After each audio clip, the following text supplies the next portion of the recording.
कैसे हैं guys, welcome back to another show. आज मैं आपको दिखाने जा रहा हूँ एक सुपर हीरो एक्शन मूवी जिसका नाम है आयरन मैन।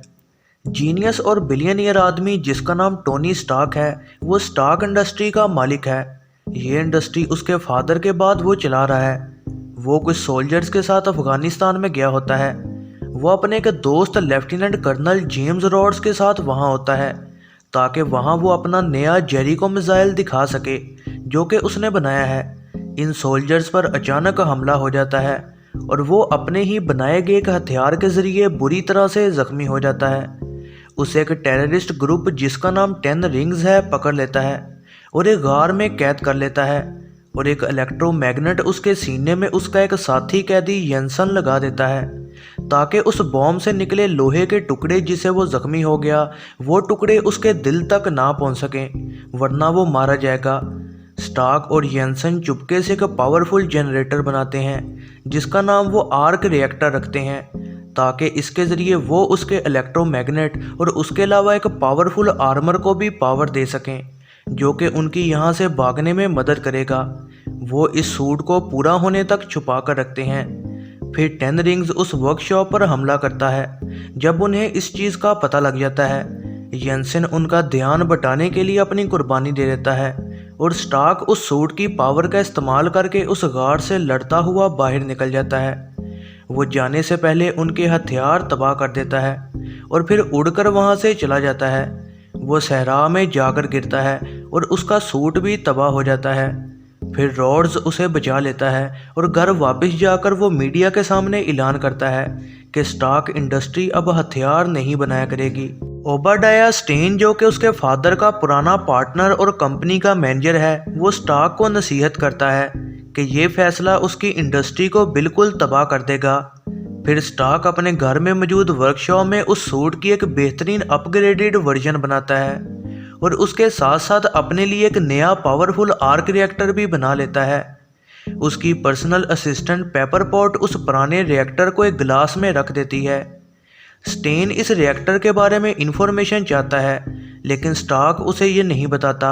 फिर स्टार्क इंडस्ट्री एक चैरिटी इवेंट करती है और एक रिपोर्टर क्रिस्टीन एवरहार्ट उसे इन्फॉर्म करती है कि उसकी कंपनी के हथियार और जेरिको मिसाइल कुछ टाइम पहले ही 10 रिंग्स को भेजा गया है और इस चीज़ से वो एक गांव पर हमला कर रहे हैं। स्टार्क को इसके अलावा ये भी पता लगता है कि स्टेन उसे रिप्लेस करके खुद कंपनी का हेड बनना चाहता है। गुस्से में स्टार्क अपनी नई आर्मर पहनता है और अफगानिस्तान उड़कर जाता है। वो फौरन उस गांव पहुंचता है जहां वो गांव वालों को दहशतगर्दों से बचा लेता है। फिर घर वापस जाते दौरान स्टार्क पर 2 F-22 फाइटर जेट से हमला हो जाता है। वो फिर अपनी आइडेंटिटी फ़ोन पर रॉड्स को बता देता है ताकि इस हमले को रोका जा सके। इसी दौरान 10 रिंग्स ने स्टार्क के पहले सूट के टुकड़े इकट्ठे कर लिए होते हैं और वो स्टेन से मिलते हैं जो कि रज़ा को एक सोनिक डिवाइस से मार देता है और उसके बाकी ग्रुप को भी मरवा देता है। स्टेन उस सूट के ज़रिए एक और सूट अपने लिए बनवाता है ताकि उसका यूज़ कर सके। स्टार्क पेपर को भेजता है कि वो स्टेन के ऑफिस में कंपनी कंप्यूटर को हैक करे। उसे पता चलता है कि स्टेन 10 रिंग्स को वेपन भेज रहा था और उसी ने 10 रिंग्स को हायर किया ताकि स्टार्क को मारा जा सके, लेकिन ग्रुप ने उसे मारने की बजाय उसका यूज़ करना चाहा। पेपर शील्ड के एजेंट फिल कोल्सन से मिलती है जो कि काउंटर टेररिज्म एजेंसी है ताकि वो उसे स्टेन के कामों का बता सके। स्टेन के साइंटिस्ट आयरन मैन के रिएक्टर जैसे आर्क रिएक्टर नहीं बना पाते तो स्टेन स्टार्क के घर में उस पर हमला करके उसका आर्क रिएक्टर ले लेता है, लेकिन स्टार्क अपने ओरिजिनल रिएक्टर को फिर से ले लेता है ताकि जिंदा बच सके।